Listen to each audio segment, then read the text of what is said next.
Johnson was the last one left. His elite group of 30 soldiers suffered horrible casualties on the mission.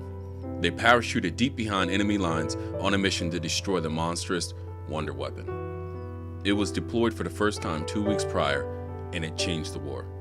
2 battalions were destroyed, and the Allies have been forced to retreat across the Rhine until the monster is destroyed. Over the last 12 hours, the elite group of soldiers fought a regiment of enemy soldiers never before seen. They were disfigured and abnormal. Though human-like, it was clear to the Allies that they were not human. It was rumored that the monster had a faction of special soldiers and that intelligence was correct. Unfortunately for Johnson, it cost the lives of 29 men. He was going to complete the mission and take out the primary target of the operation for his fallen brothers in arms. He reached the last location of the primary target. It was a town close to the Rhine River. A battle between forces of the monster and a tank battalion took place here earlier. The battalion lost and the town was reduced to rubble. Such destruction, Johnson thought. Such a waste. Johnson walked over debris and fired to a large pile of rubble when he heard the sound that he never heard before. It was the sound of evil itself. The ground started to shake and the sound of heavy footprints echoed around the area. Johnson could see a silhouette in the dust and fog of the battleground approaching his location. The 30-meter-high humanoid burst through the fog and debris. Its dark gray skin pulsated with large veins and muscles. A wave of fear crippled Johnson.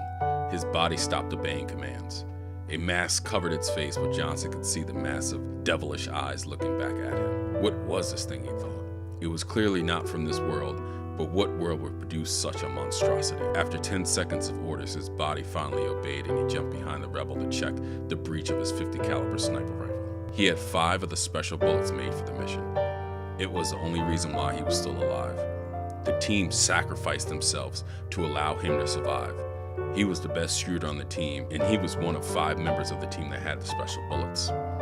The depleted uranium bullets had the density needed to break the skin of the beast. Johnson placed the gun on the rubble pile for stabilization and took aim. The first shot hit the massive breastplate and bounced off. Angered by the action, the monster moved towards Johnson. He pulled back the bolt action and took aim again. Johnson took aim at the exposed shoulder and fired. The bullet struck the beast, but the bullet bounced off once again. He needed to wait until it was closer. The bullet was losing too much energy before contact. It closed the original 500-meter distance to 50 meters quickly. At this distance, the bullet would be traveling at a much higher speed on impact. He fired again at the left shoulder and the bullet struck the massive swastika. Quickly, he reloaded and fired again at the right thigh. Another successful shot, but the monster was still moving closer.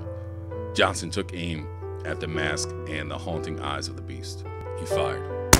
The bullet shattered the glass and pierced the right eye. It snarled and bucked backward, holding the eye. Johnson had completed his mission. The bullets were never designed to kill the beast instantly.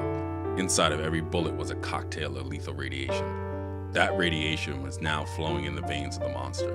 Its death would be a slow and painful one, unlike Johnson's death, which was fast and brutal.